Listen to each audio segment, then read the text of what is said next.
우리들이 주 안에 있지 아니하고 주 밖에서 꿈을 꾼다라고 하면 아무리 좋은 직책을 이 땅 가운데서 가진다고 하여도 결국에는 우리들의 삶이 망가질 일들이 너무나 많고 세상에 속할 일들이 너무 많다. 그래서 우리들이 하나님 안에 꿈을 갖고 또 그리고 우리들이 그래서 교회에 우리의 자녀들이 교회 안에서 말씀 안에서 자라나야 될 이유가 있다라고 말씀드렸어요. 기억하시죠? 하나님께서 우리를 하나님의 형상대로 만드셨다라고 했어요. 그러면 우리는 하나님의 무엇을 닮았는가? 창조의 지혜, 그 능력을 우리는 받았다. 우리 어린 아이들도 마찬가지고 이런 창조의 능력이 우리들에게 있다. 그리고 우리는 무엇을 닮았는가? 또 어떻게 살아야 되는가?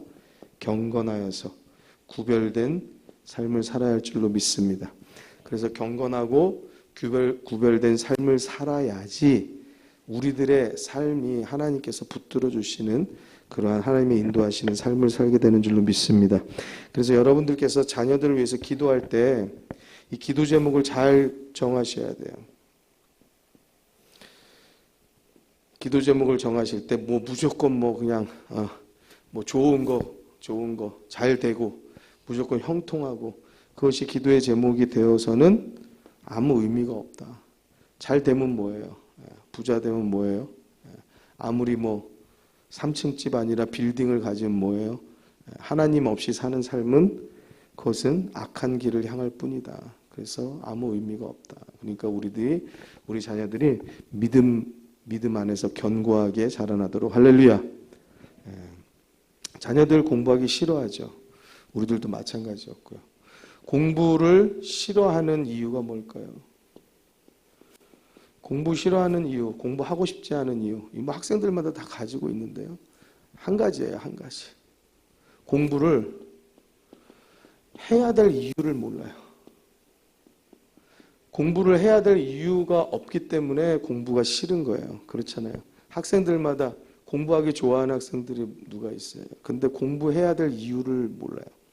그래 봐야 엄마들이, 선생님들이, 조금 우스갯소리라고 말하지만 사실 이거 우스갯소리 아니고 사실 진담으로 하는 소리들 많거든요.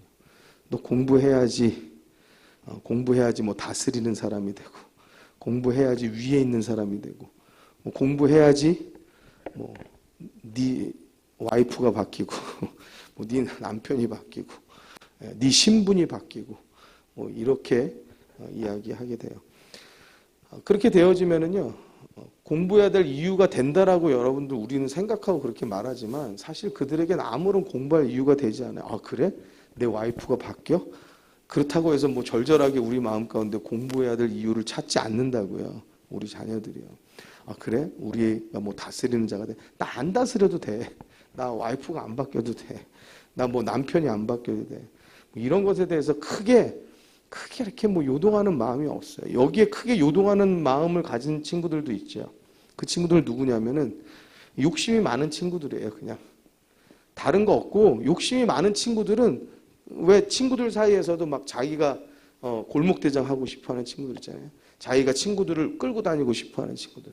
욕심이 많은 친구들이 그런 것에 대해서 조금 관심을 한번 가져볼까.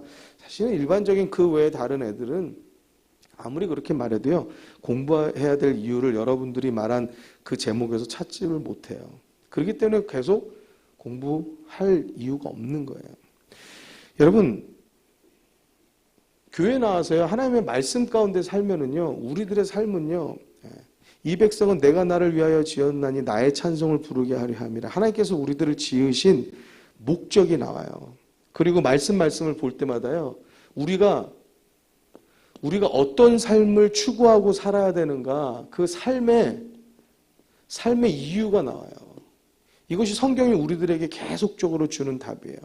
여러분, 근데 이 삶의 목적과 삶의 이유, 내가 살아가는 이유, 이런 것들을 세상 많은 청소년들이요, 언젠가는 한 번씩 여기에 대해서 질문을 갖습니다. 내가 왜 사는 거지? 내가 무엇을 위해서 사는 거지? 무슨 목적을 가지고 사는 건지? 내가 살아야 하는 방향은 뭔지? 내가 왜 공부하는 건지? 내가 왜 내가 왜 어떤 무엇을 추구해서 살아야 되는지, 이것에 대한 딜레마와 갈등들을 누구나 갖는데 세상에서 찾느냐? 세상에 답이 없어요. 세상에 답이 없으니까 계속 이것 때문에 무엇하냐면 이 답을 못 찾아서 방황합니다. 이거 무엇하고 똑같냐면 공부해야 될 이유를 못 찾아서 방황하는 거, 또 청소년 되고 청년 되어서 내가 살아야 되는 그 이유를 몰라서 방황하는 거 계속 똑같아요. 어른이 돼서도 계속 우리들의 삶 인생은 뭔가 표류하는 그러한 배와 같이요 계속적으로 방황합니다. 왜? 무엇이 삶이 방황하지 않는다? 아니요. 우리의 생각이 방황하기 때문에 우리의 삶은 방황하게 돼 있어요.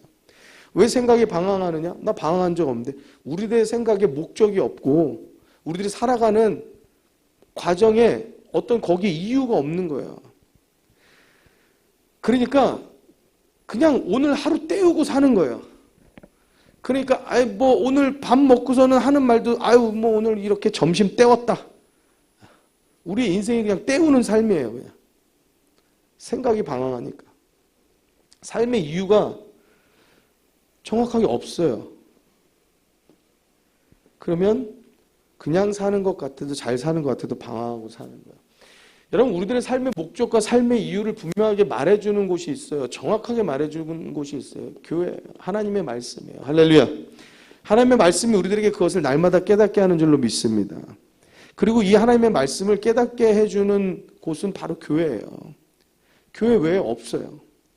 여러분들도 마찬가지고 여러분들의 자녀들은 더더욱이 그러고요. 여러분들의 남편은 더더욱 그렇고요. 어디 가서 하나님 하자, 은혜 은자 한 번도 들어보는 일이 없어요.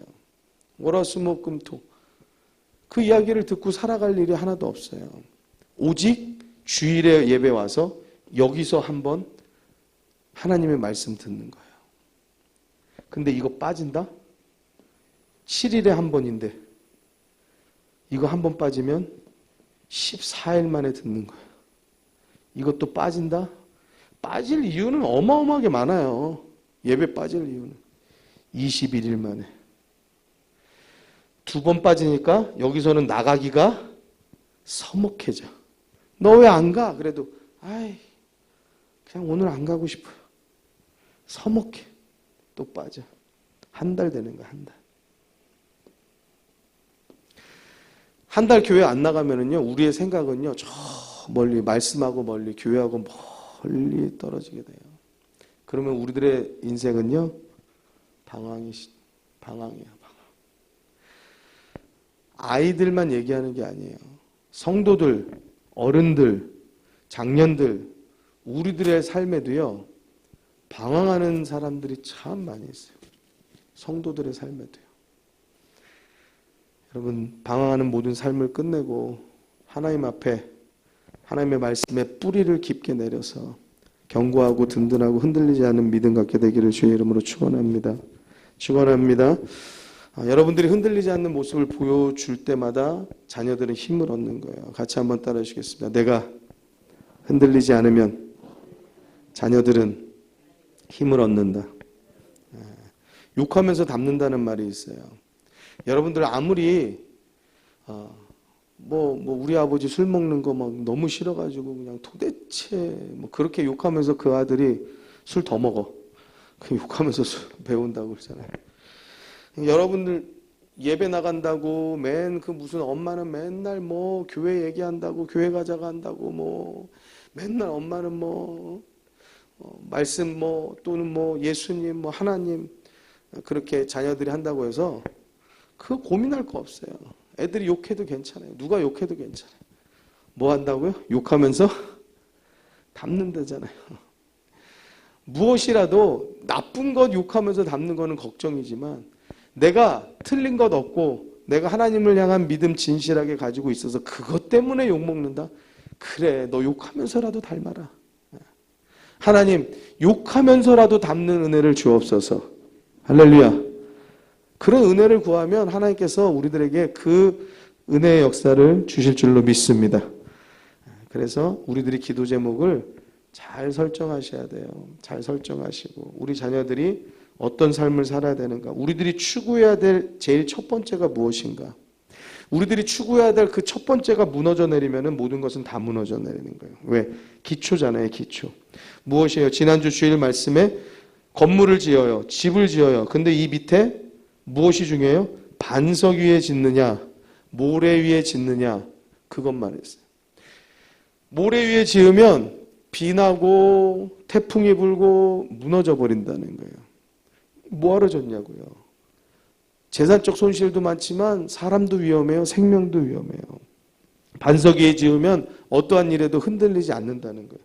우리들이 무엇 위에 우리들의 인생을 세워놓느냐 말이에요. 우리들이 하나님의 말씀 가운데 반석 위에 우리들의 인생의 집을 지어야 할 줄로 믿습니다. 그렇기 때문에 우리들이 무슨 생각, 믿음의 터 위에 그 위에 우리들의 삶의 인생의 모든 것들을 하나씩 가는 거예요. 공부해야 될 이유, 이것도요. 교회에 나와서 하나님의 말씀을 배우면 내가 살아가야 하는 목적과 이유가 무엇인지, 내가 공부해야 될 이유가 무엇인지가 나와요. 내가 공부해야 될 이유, 하나님의 영광을 위하여서. 하나님의 영광을 위하여서 내가 하나님 그 이름 때문에 내가 공부해야 된다라는 이유를 이제 그들이 물론 처음부터 교회 나와서 갑자기 깨닫지 않죠. 그 이유를 하나씩 교회에서 말씀 배우면서 깨달아 알게 되는 거예요. 그러면서 그 인생이 바뀌어지고 그들의 목적이 바뀌어지고 그들의 삶의 이유가 바뀌어지고 그들의 공부해야 될 이유가 바뀌어지고 다 바뀌어지는 거예요. 하나님의 영광을 위한 그 기준을 두고 우리들의 인생을요 구축하여 나아간다면 하나님께서 간섭하시고 하나님께서 다스리시고 하나님께서 인도하시는 그러한 삶의 역사가 나타나게 될 줄로 믿습니다. 아멘. 오늘 말씀은 우리 자녀들을 키워내면서 우리 자녀들 어떻게 키워내야 될까라는 부분에 어떤 부분을 좀 한번 같이 이야기하려고 해요. 우리 자녀들이 자라나면서 또 여러분들 우리들도 마찬가지입니다. 우리들이 살면서 자라나면서 여러 가지 많은 일들을 겪어요. 그러면서 가장 문제는 뭐냐? 두려움이에요. 아이들이 유치원 가서도 엄마 떨어지기 싫어하는 건 처음 가서 떨어지기 싫어하는 건 두려운 거예요. 엄마를 떨어진다는 것 자체가. 우리들의 삶은요 날마다 이 긴장 속에 살아요. 어린아이들도 마찬가지예요. 그 떨어지는 게 뭐가 힘들어요. 엄마 처음 떨어져 보잖아요. 하나씩 공부하는 거에 익숙해지도록. 근데 그것도 억지적으로 막 하는 거예요. 엄마가 시키니까 어쩔 수 없이. 그 아이들이 초등학교 들어갑니다. 어릴 때는 그냥 놀면은 됐는데 초등학교 들어가면 자기들의 생각도 발달하고 사람과의 관계, 갈등 막 이런 것들이 막 뒤엉켜요. 친구와의 관계. 거기에서 늘 두려워요. 근데 이게 1학년 처음 들어가도 막 두려운 마음이 드는데 학년 갈 때마다 반도 바뀌죠. 사람도 바뀌죠. 친구도 바뀌죠. 좋아하는 친구는 저쪽 다른 반에 갔죠. 별로 안 친한 친구는 내 옆자리에 왔죠. 두려워요. 거기서 또 크지만 중학교 가서도 이제는 굉장히 더 갈수록 드센 친구들과 부딪히면 살아야 돼요. 예전에는 한 반에 겨우 얼마 안 되는 10%도 안 되는 5%, 10% 이게 날라리였다. 흔히 말하는 조금 눈에 거실리는 애들이었다라고 치면요. 지금은요. 5%, 10%가 정상이고 나머지는 눈에 거실리는 애들이에요. 여러분들 한번 어디 고등학교, 중학교 애들 나오는 거 보세요. 여기도 많잖아요. 가재울 중학교, 고등학교 여긴 좀 나은 것 같더라고요. 가재울 고등학교는 좀 나은 것 같아요. 보세요. 보면은 애들 교복 입고 팔짱 끼고 머리 끌어안고 그러면서 나와요. 치마는 올라갈 수 있는 만큼 올라가고 아이들 각자마다 그때 유행에 따라서 스키니로 입을 만큼 붙을 만큼 붙고 때로는 통이 넓으면 넓을 대로 넓어지고 5%, 10%가 정상적이고 학생답고 이런 게 아니고요. 이 5%, 10%가 아이들 조금 이렇게 날라리 같이 그런 모습을 가진 게 아니고 5%, 10%가 지금은 그냥 학생 같고 일반적이고 그냥 이렇고 나머지는 거의 90%는 오히려 이상한 이상한 세상적인 뭐 이게 학생인가 뭐 이러예요. 회사도 마찬가지고. 무슨 말이냐? 정상적인 생각이 지금은 비정상적인 생각보다 월등하게 적은 세상이에요. 비정상적인 행태, 비정상적인 모습 이런 것들이 오히려 마치 정상인 것처럼 자리를 하고 있는 그러한 세상이에요.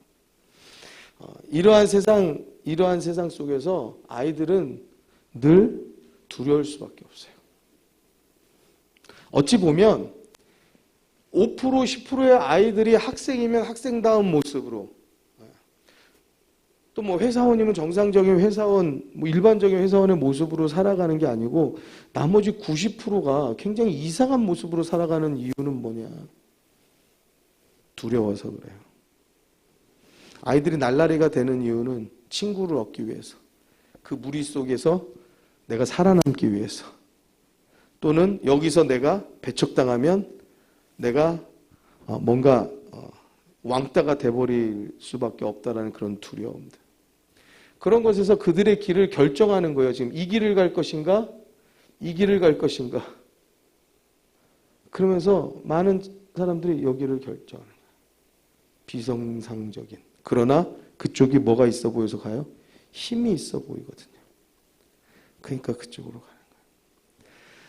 사람들도 마찬가지입니다. 뭐 비정상과 정상이 지금 사회 가운데 싸운다라고 하면은 이상한 논리들이 자꾸 우위를 차지하는 것들은 그쪽이 힘이 있어 보여서, 힘의 논리에 의해서 모든 것들은 뒤바뀌어지고 있어요. 우리들의 삶을 살면서 이 두려움이 예수 믿어도 예수 안 믿어도 참 우리들 가운데 많이 있을 때가 있어요. 우리 자녀들이 학교 가서 어머니들이 이제 특히 어린 때 학교 잘 갔다 와서 친구들하고 잘 지냈어? 뭐 그렇게 이제 이야기하죠. 그러면서 이런 질문을 또 하기도 해요. 어떻게 선생님이 너한테 무슨 말 했어? 또 선생님한테 무슨 질문했어? 어떻게 수업 시간에 어떻게 했어? 어떻게 공부했어? 근데 보면은 말이 이렇게 기어 들어가고 말도 잘 못하고 그러면은 자신감이 없어요. 그러면은 어머니들이 속상해. 공부 못하는 것도 뭐 여러 가지 많은 것, 다른 것들도 여러 가지 우리 마음에 걸리지만 자신감이 없는 아이를 보면 그렇게 참 어떻게 해야 될지를 모르겠어요. 그런 마음들이 우리들 가운데 무너지는 마음들이 있어요. 왜 자신감이 없을까요? 두렵거든요. 왜 두려울까요? 여러 가지 많은 고통들이 있어요. 딜레마들이 있고 어찌 해야 될지 모르는 많은 일들이 학교에서, 일터에서, 회사에서, 사업하는 데서 여러 가지 모든 곳에서 우리들의 삶에서 많이 일어나는데 그 모든 일에서 일어나는 두려움들, 이것들이 나를 짓누르면서 우리들이 자신감이 없는 거예요. 살아갈 자신감이 없어. 이겨낼 자신감이 없어. 여기서 잘할 자신감이 없어. 여기서 이 고통을 헤쳐나갈 자신감이 없어. 이러한 것들 때문에요. 우리들의 사는 것이 모든 것이 두려움과 무서움과 이런 것들로 우리들이 갇혀질 때가 있어요. 근데 이 두려움, 이것을 벗어날 수 있는 방법이 하나 있어요. 무엇이냐면요. 제가 아이들을 보면서 깨달았어요. 제가 교회 안에서 많은 아이들을 이렇게 보잖아요. 많은 아이들을 보면은 되게 자신감 없는 아이들이 있어요. 근데 어떤 애들은요, 이게 요즘 유행하는, 뭐 예전에 유행하는 그 말을 줄여서 쓰는 말인데, 근자감이라는 말이 있더라고요. 근자감이 뭔지 아세요? 근거 없는, 뭐 자신감? 이렇대요. 그러니까 쟤는 뭔데 저렇게 자신이 있냐, 맨날. 뭐 하면은, 저요! 드는데 답은 몰라. 그냥 일단 저요만 일단 들 뿐이야. 이것만 잘하는 애들 있어. 저요. 여기 교회 학교에서도 보면은 뭐 질문하면 저요 그러는데 뭐 그러면 그때서 생각해. 근데 그래도 그게 좋아요. 그게 좋잖아요. 부모가 보기에. 부모가 이제 뭐 참관 수업을 하러 가든 할머니가 참관 수업을 하러 가든 또는 자녀들이 회사 다니면서 저 잘하죠. 이번에 들어간 지 얼마 안 됐는데도 뭐 자기가 최고라는 거예요. 그러면은 쟤는 도대체 저 자신감은 도대체 어디서 나오는 거야? 지가 뭘 잘하겠어. 부모는 이런 생각을 하죠. 뭐 달래하는 게 아니고 걱정스러워서 하는 거야. 근거 없는 자신감을 가진 애들이 있어요. 근자감. 그럼 근거 없이 그냥 자신감을 가진 애들이 특별히 자신감 없는 애들보다 잘하는 게 있느냐? 그렇지도 않아요. 뭐 특별하게 얘네들보다 뭐 지식이 뭐 뛰어나거나 뭐 잘 알거나 그런 것이 아님에도 불구하고 자신감 있는 애들은 그냥 막 근거 없이도 자신감 있게 해요. 밝아요. 자신감 있는 애들은 또 밝고 친구들하고 관계들도 좋고, 자신감 없는 친구들은 되게 좀 자꾸 외톨이 쪽으로 자꾸 가게 되고 친구들하고 같이 어울리지 못하게 되는 경우들이 있고, 이게 항상 지금 제가 자녀들에 대한 이야기를 빗대지만 우리들도 마찬가지인 거예요. 우리들의 지나온 삶도 마찬가지, 지금의 삶도 마찬가지고요. 근데 이 자신감이 없고 자신감이 있고 여기에 사이에 무엇이 있느냐 하면요, 이것이 있더라고요. 같이 따라해 보겠습니다. 사랑. 사랑. 왜 쟤는 자신감이 없고 왜 얘는 자신감이 있을까? 그렇게 보니까요, 부모하고 자녀들을 이렇게 쭉 같이 해서 보니까요, 자신감이 있는 친구들은요, 굉장히 사랑받고 살더라고요. 가정에서. 부모가, 넌 진짜 넌 최고야. 근데 우리 부모들은 대부분 뭐라고 그래요? 잘해도 너는 최고가 아니다. 정신 차려라. 너 그러다가 너 큰일, 너 한번 임자 만나면 큰일 난다. 뭐 자꾸 이런 말로 이게 기죽이는 거 잘하거든요. 공부를 잘했어도 뭐 애는 뭐 하나 틀렸어 98점 그러면서 와도 너 내가 하나 틀릴 줄 알았어. 어제 내가 보라고 한 거 그것만 봤으면 다 맞았잖아. 그러니까 아이들은 잘할 데가 없어요. 잘할 데가 없어. 부모한테 100점 드디어. 자만하지 마. 뭐 좋은 칭찬을 들을 데가 없어. 그러니까 아이들은 어떤 생각을 가져요? 이게 점수가 중요한 게 아니고 나는 사랑받지 못한다라는 생각을 해요. 우리 모든 사람들이요, 어린 때를 지나면서 겪는 딜레마가 있어요. 이 고통들. 뭐냐? 우리 엄마는 날 사랑하나? 안 사랑하는 것 같거든. 우리 아빠는 날 사랑하나? 안 사랑하는 것 같아. 이것에 대한 고민을 굉장히 많이 하는데 거기다 대고 엄마가 뭐 또는 삼촌이 와서 한다는 소리가 너는 다리 밑에서 주워왔네 그런 소리 하면 이게 막 아주 막 혼자 막 골방에 들어가서 큰 고민이 되는 거예요. 나는 다리 밑에서 주워왔구나. 어쩐지 동생한테 대하는 거하고 나한테 대하는 거하고 틀리더라. 막 갑자기 혼자 막 깊은 시름과 고민에 빠지는. 사랑받지 못해. 이게 뭐 어릴 때 있든 아니면은 커서 청소년 때 있든 언제 있든지 간에 또는 하다못해 그렇다니까요. 아버지께서 돌아가시는 그 절박한 순간에 여러분 드라마 보세요. 그 돌아가신 아버지를 붙잡고 그러니까 아버지 저를 좀 사랑해 주시지 뭐 이러잖아요. 저한테 왜 그렇게 대하셨어요? 자기가 사랑받지 못했다는 소리예요. 그러니까 그 인생에 이르기까지 이 사람은요, 머릿속에 자기는 사랑받지 못하고 살아온 삶으로 그걸로 이 안에 가득 차 있었다는 소리란 말이에요. 사랑받지 못한 사람, 자신감이 없어요. 가정에서 내가 사랑받는다라는 것을 못 느끼면요, 다른 데 어디 가서 아무리 사랑받아도요, 자신감은 없어져요. 근데 가정에서 사랑받는다라고 느끼는 아이들은 바깥에 나가서 어디서도요, 자신이 있어요. 같은 능력을 가졌어도요, 자신감 있는 친구들은 같은 100%의 능력을 가지고도요, 50%를 내기가 힘들어요. 자신감 있는 애들은요, 가진 거는 없어요. 가진 건 뭐 똑같이 뭐 100이라고 치면요, 이 친구들은요, 130%를 내요. 가진 것 이상의 능력을 나타내요. 그러니까 무엇이야? 자신감 하나가 이렇게 큰 차이를 이루는데 그 자신감이 너 자신감을 가져! 자, 너 자신감을 가져! 이런다고 자신감이 생기는 게 아니란 말이에요. 사랑받으면 자신감이 생기는 거예요. 할렐루야. 자, 그렇게 생각해 보면 여러분들의 자녀들을 얼마나 사랑하느냐 말이죠. 여러분들의 자녀들을 얼마나 정말 내가 너를 믿고 내가 너를 사랑하고 너는 정말 나에게 귀한 보배로운 자녀고 또 나에게뿐만 아니라 하나님은 너를 너무나 귀하게 보시고 이러한 것을 여러분들 말씀해 주고 있냐 말이죠. 교회 오면은 그거 배우거든요. 너는 특별해. 너는 하나님의 사랑받은 아이야. 왜요? 야, 오죽 사랑받으면은 하나님께서 이 땅에 내려오셔서 우리의 죄를 위하여서 십자가를 지시고 자기 생명을 드리고 자기 피를 쏟아서 너를 구했니. 그러니까 교회 와가지고 내가 사랑받는 존재구나라는 걸 깨닫는 거예요. 오죽하면 교회에서 부르는 찬양이 당신은 사랑받기 위해 태어난 사람.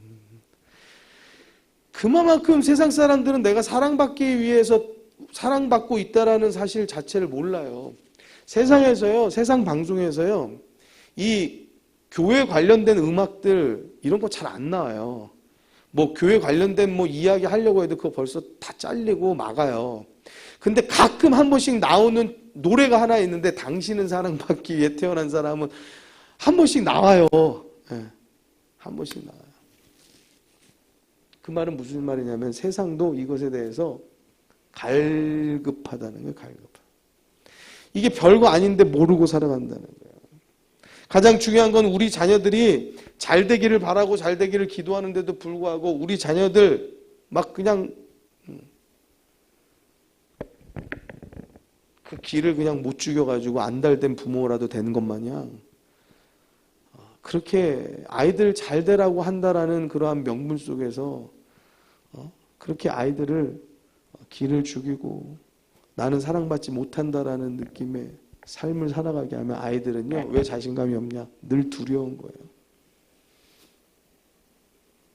두려움에서 헤어나질 못하는 거예요. 두려움을 해결할 수 있는 방법을 모르게 되는 거예요. 아니, 바깥에서, 학교에서 점수를 못 맞았는데 점수를 못 맞아서 친구들한테 창피한 것보다 이제 당장 집에 가서 엄마한테, 아빠한테 혼날 생각이 더 크다. 두려운 거예요. 해결이 안 되는 거예요. 예전에는 성적표가 집으로 우편으로 왔잖아요. 그러면 그 우편물을 내가 가장 빨리 받아서 이걸 해결해야 된다는 그 고민을 해보신 적이 있지 않나요? 또는 뭐 성적표를 어떻게 이거를 좀 어떻게 조작을 해볼까 고민해 보신 적이 있지 않나요? 그만큼 우리는 뭐예요? 친구들보다도 부모가 두려운 거예요. 왜? 사랑받는 느낌이 아니라 야단 맞고 핀잔 듣고 혼나고 이런 것이 가정에서 훨씬 더 많으니까. 여러분 우리들도 마찬가지예요. 어른들도요. 사랑받지 못하면 그러면 우리들의 삶은 무기력해지고 힘이 없게 돼 있어요. 제가 집에서 이렇게 막 좀 이렇게 장난도 잘 치고 그러고 싶어하는 사람이에요. 저희 사모가 저기서 웃고 있어요. 이 쓰레기 같은 것도 있으면 그냥 안 버리고 던져가지고 들어가냐 안 들어가냐. 그러니까 저희 큰애도 좀 저를 닮아가지고 꼭 그렇게 장난 좋아하고 공이 있으면 가만 지나가질 않고 한 번 차야 되고 한 번 던져야 되고 한 번 누군가를 맞춰야 되고 이게 자꾸 이런 장난이 또 좋은 것이 아니긴 한데 이제 저는 나름대로 이제 뭐 이렇게 예를 들어서 애들한테도 장난친다든지 뭐 사모한테도 장난. 애들은 뭐 그냥 그런데 사모는 징그럽게 싫어해.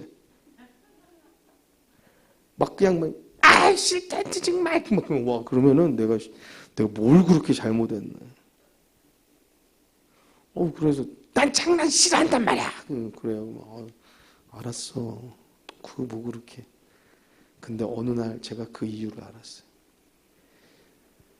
제가 어느 날 무슨 강의, TV에서 나오는 뭐 강의하는 사람, 심리학자, 유명한 심리학자 얘기를 해요. 사람은 장난을 치면서 사랑을 표현한다는 거예요. 제가 그 말 듣고, 그래, 맞아. 그거지. 근데 장난을 싫어하는 건 왜 싫어하냐? 사람이 싫은 거다.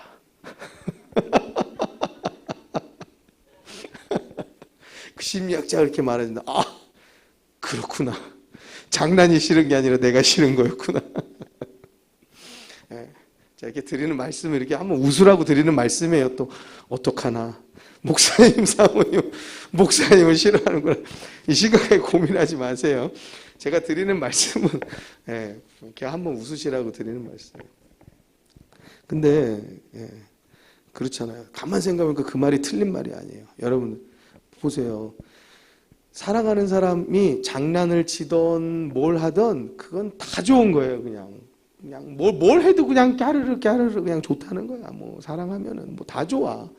그 사람의 덧니도 좋고 뭐 그 사람의 뭐 이렇게 막 머리가 삐뚤어진 것도 좋고 뭐 눈곱이 껴도 좋고 다 좋아. 그런데 사랑이 식어지면 어때요? 그 덧니가 그렇게 귀여워서 결혼했는데 나중에 싸울 때 뭐라면 야, 그놈의 덧니 보기 싫어 죽겠다. 막 그런단 말이야. 막 그렇게 그냥 막 예뻐했더니 아우 좀 소리 좀 내면서 먹지 좀 말아니. 시끄러지 그냥 너하고 밥 먹는 게 제일 싫다 막 이래버려 막.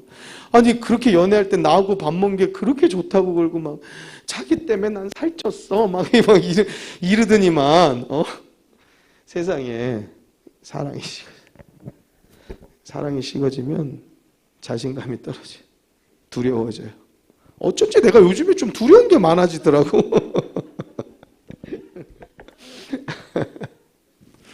네. 여러분 우리 자녀들 보세요. 우리 자녀들이 정말 충분히 자기는 여러분들 한번 질문해서 그냥 단도직입적으로 물어봐요. 야 너는 엄마 아빠가 너 사랑하는 거 같냐? 물어보면은요 이게 왜? 그럼요. 그렇게 나오는 애들이 있는가 하면 한번 생각해 봐야 될 뭐 그렇겠죠? 뭐 이거는 사실은 이건 엄마 아빠를 위해서 그냥 그렇게 말을 하는 거예요. 그렇겠죠? 그러지 않을까요? 자기가 이걸 못 느끼는 거예요. 그 자녀들. 여러분들에게 질문해 보세요. 나 남편에게 사랑받나? 아내에게 사랑받나? 뭐 부모에게 사랑받나? 그러니까 거기에서부터 우리들의 삶의 자신감과 모든 것들이 떨어지고 두려움들이 찾아온단 말이죠. 그러면 어떻게 해요? 남편을 바꿀 것도 아니고 아내를 바꿀 수 있는 것도 아니고 우리 자녀들이 갑자기 막 어떻게 내가 막 이렇게 해준다고 해서 뭐 되어지는 것도 아니고. 근데 이것을 극복할 수 있는 일이 있더라고요. 가정이 그렇게 중요하거든요. 가정이 그렇게 중요하고 가정에서 어떠한 가정생활이 되느냐에 따라서 우리들의 세상 밖의 삶 자체가 세상에서 자신감 자체가 능력 자체가 틀려지는데 가정에서 사랑을 못 받은 사람들은 그럼 다 무너져야 되느냐? 그렇지가 않더라는 거예요. 뭐 또는 우리들의 이미 지나온 과거에서 사랑받지 못한 것 때문에 그럼 우린 다 무너져서 살았어야 되냐? 그렇지 않더라는 거예요. 이것을 극복하는 사람들이 있더라고요. 이거하고 전혀 상관없이 이거는 근거 있는 자신감. 같은 근자감인데 근거 없느냐 아니고 근거 있는 자신감을 가지기 시작하는 사람들인데 누구냐? 그리스도의 사랑을 깨닫는 사람들이에요. 할렐루야. 남편이 나 사랑 안 해줘도 괜찮아. 왜? 이해하기 시작해. 왜 저놈의 인간은 나하고 결혼해가지고 나를 이렇게 힘들게 하나 그랬는데 하나님의 사랑을 깨달으면서 어떻게 되냐면요. 원망이 아니고요. 그 사람이 불쌍해. 그 사람이 불쌍해. 저 사람도 사랑 못 받고 살았어. 저 사람은 나보다도 더 사랑 못 받고 살아서 그 표현을 단 하나도 할 줄은 몰라. 그러니까 나보다도 더 메마른 사람이라는 걸 깨달아요. 어디서 깨달아요? 하나님의 사랑을 우리가 깨달으면서 그러면서 우리가 하나씩 이것이 넘어서는 거예요. 여기에서 막 두렵고 자신감 없고 막 이렇게 막 고꾸라지는 게 아니고요. 하나씩 일어나는 거예요. 그렇구나. 우리 부모가 그렇게 그런 생각 안 들어요. 그냥 우리 부모도 그렇잖아요. 우리 부모님 세대는 지금 세대 아빠들은 엄마들은 뭐 딸 바보네 뭐 무슨 뭐 아들 바보네 그러면서 얼마나 자녀들한테 잘해요. 사실 그렇죠. 근데 우리 부모 세대, 그 위에 부모 세대, 그분들은 사랑을 받아본 적이 없어요. 그러잖아요. 여러분들의 부모님 생각하고 얘기할 때. 한 번 안아준 적이 없어요. 한 번 목욕탕 같이 가본 적도 없고. 한 번 뭐 사랑한다고 말을 들어본 적도 없고. 그러한 것들이 우리 부모님 세대에는 더 메말라 있어요. 우리가 그것을 이해하기 시작해요. 이게 왜 나를 사랑해 주지 않아? 왜 나는 사랑 안 받아? 이거는 나에 대한 굉장히 이기적인 생각의 충만일 수 있어요. 그런데 우리가 하나님의 사랑을 깨닫기 시작하면서부터는요, 그 원망과 그 모든 것들이 이해가 돼요. 이 원망이 아니고 불쌍해. 긍휼한 마음이 들어와요. 그리고 그 사람을 내가 더 사랑해 주어야 되겠구나 라는 생각이 들어요. 그러면서 내가 변하면 가정이 변하는 거예요. 저 사람이 왜 나한테 사랑을 주지 않어? 이건 아무리 외쳐봐도 변하지 않아요. 근데 내가 변하기 시작하면 가정도 변하고 우리들의 삶, 나뿐만 아니라 우리들의 남편, 아내, 부모, 우리 가정들을 다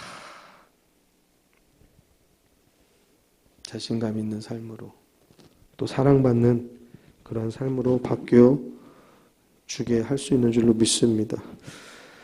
고통 속과 두려움 속에서는요, 무엇을 해결할 수 있는 능력이 안 나와요. 지혜가 안 나와요. 그리고 소망이 안 보여요. 그런데 우리들이 사랑받고 살고 있다는 것을 알면 자신감 있는 삶을 살아요. 어떤 고통이 와도 이겨낼 수 있어요. 그래?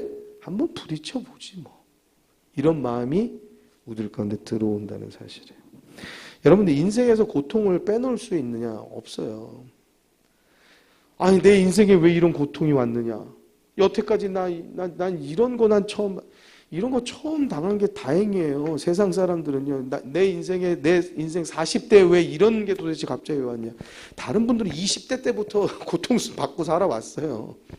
그런 사람들이 수두룩해요. 다른 사람 30대부터 이미 이전부터. 그나마 지금 온 게 다행인 거예요. 우리들의 인생에는요, 이 고통의 굴곡들이 없는 사람이 없어요. 이 고통 속에서 두려움과 무서움, 또 방황, 어찌해야 될지 알지 못하고 해답을 찾지 못하고 이러한 것들이 늘 우리들의 삶에 되어지거든요. 여기서 우리들이 이 자신감 없으면, 하나님께 사랑받는다는 이 믿음 없으면, 그럼 우리들은요, 이것 이겨내기 힘들어요. 사랑이 두려움을 이기는 거예요. 할렐루야. 우리 성경을 한번 찾아보겠습니다. 요한일서 4장 18절.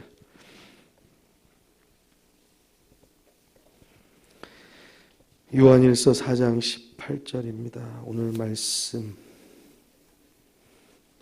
요한일서 4장 18절입니다. 제 성경으로 393쪽, 신약성경 393쪽, 요한일서 4장 18절 같이 함께 다 찾으세요. 393쪽 393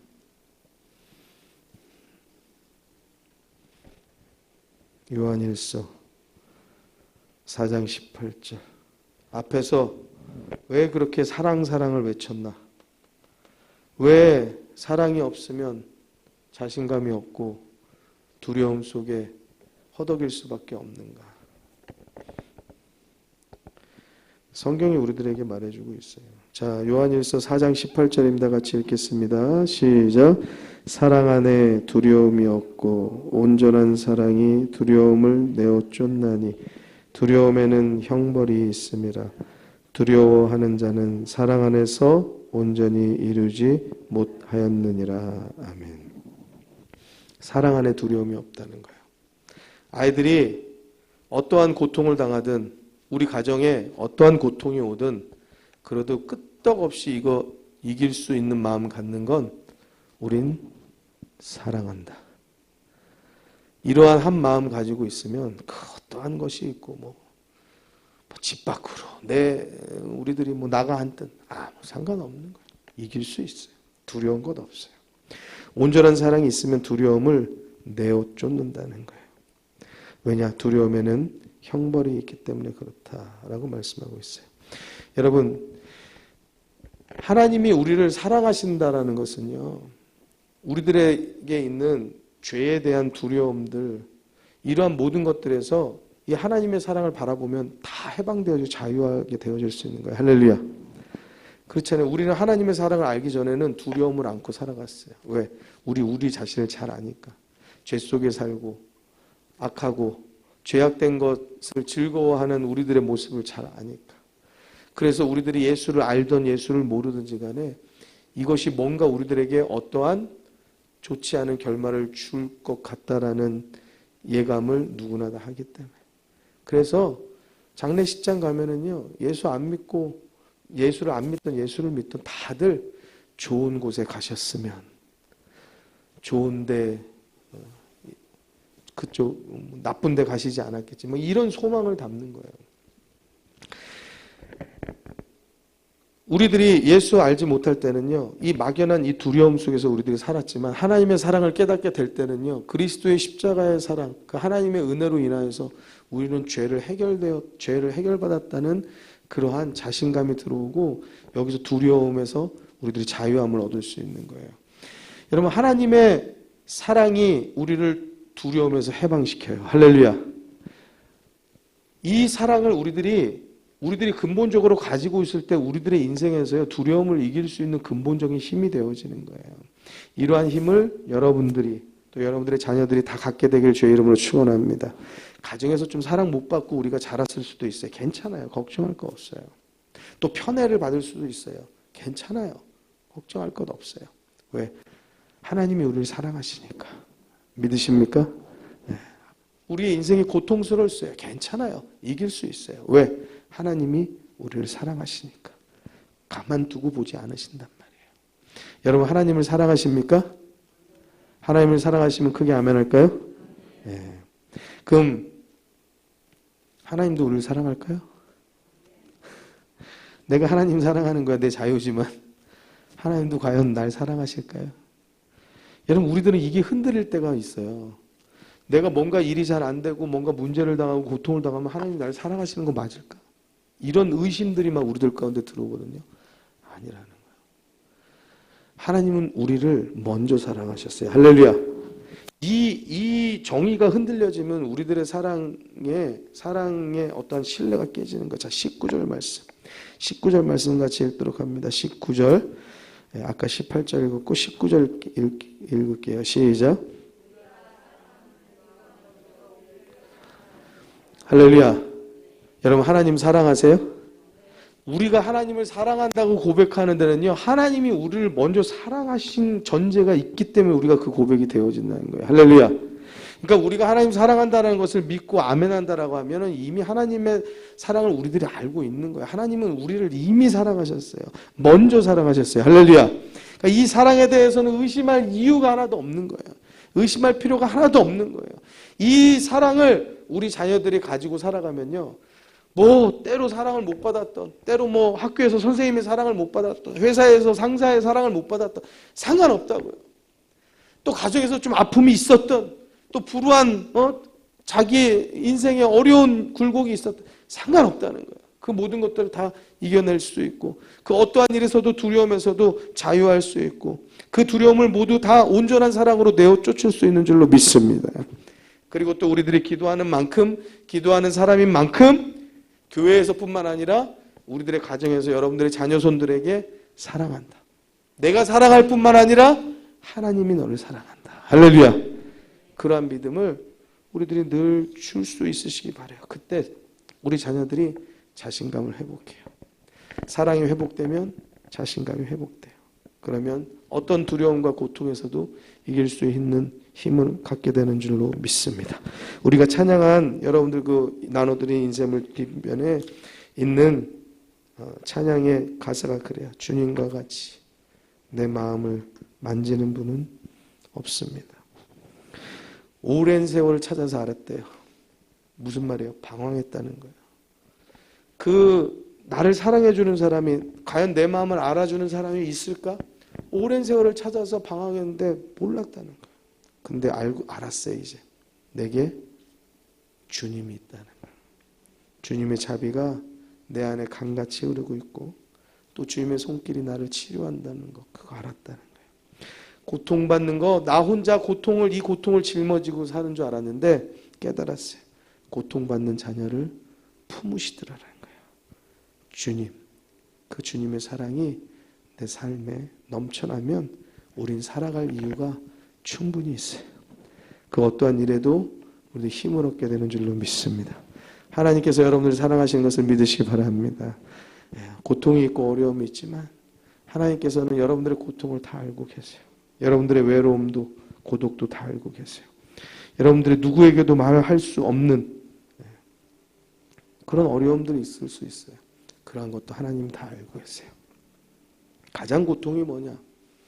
이 고통을 나 혼자 당하고 있다는 게 가장 어려운 고통이에요. 이 고통을 누구에게도 말할 수 없다는 거, 그게 가장 어려운 고통이에요. 그래서 보면은 굳이 말하자고 하면 자기의 고통을 말할 수 없는 사람이 누구냐? 목사. 나는 고통의 일들을 누구에게도 말할 수가 없어. 친구에게도 말할 수 없어. 왜?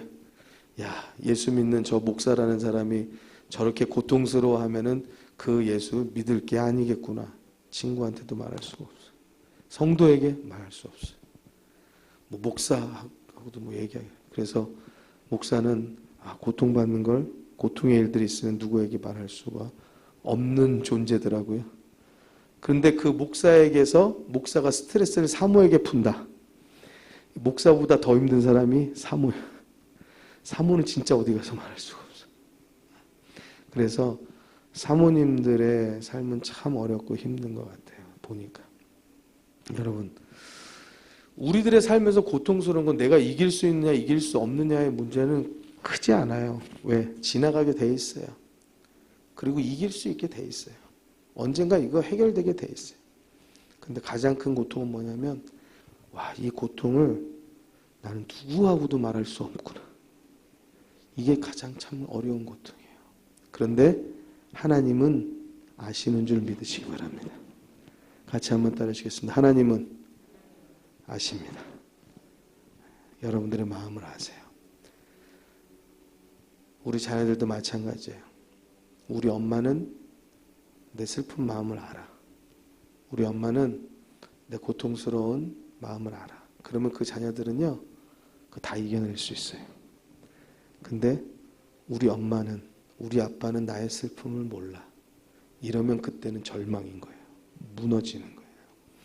여러분, 우리들이 자녀손들을 위해서 기도하잖아요. 그렇다라고 하면 그만큼 우리들의 가정의 삶에서 자녀들을 더 인격적으로 사랑하고, 여러분들 어머니들에게 제가 한 가지 조금 주의사항을 알려드릴게요. 어머니들이 자녀들을 혼낼 때 감정적으로 혼낼 때가 참 많아. 혼내면서 본인의 감정이 막 화가 막 혼자 스스로 막 치밀어 오르는 거예요. 남자들은 그런 게 좀 이성적이에요. 그래도 딱 데려와서 너 잘못했지? 몇 대 맞을래? 한 대요. 한 대. 2대 맞아. 2대 때리면 끝이에요. 근데 보니까 이제 어머니들은 그게 없어요. 그냥 때리다가 자기가 흥분해가지고 막 2대 때릴 걸 막 4대 때리는 거예요. 여러분, 사람이 사람을 감정적으로 누를 때는요, 여러분, 그 참 어려운 거예요. 여러분들 아마 제가 생각할 때 남편이 나를 감정적으로 누를 때가 아마 다 있었을 거예요. 그런 경험들이. 여러분들을 막 감정적으로 막 나를 막 그냥 아주 억압하고 나를 막 짓누를 때 그런 느낌 아마 있을 거예요. 얼마나 힘들고 어렵습니까? 고통스럽습니까? 그것보다 더 힘든 일도 겪었는데도 불구하고 그 감정적인 그 고통이 얼마나 힘든 거 여러분들 다 느껴본 적도 있을 거예요. 사랑하는 성도 여러분, 우리의 자녀들도 당연하지 않습니까? 우리가 자녀손들을 위해서 기도하는 만큼 우리가 그 자녀들에게 하나님의 사랑을 어떻게 잘 얘기해 줄까? 너는 참 특별해. 하나님께서 너를 사랑하셔. 나도 너를 너무나 사랑해. 우리가 그러한 믿음과 사랑을 우리 자녀들에게 주면 그 자녀들이 이 땅 가운데서 방황하지 않고 늘 주님께서 주시는 자신감 안에, 소망 안에, 희망 안에, 사랑 안에, 믿음 안에 힘있게 자라나고 성장하게 될 줄로 믿습니다.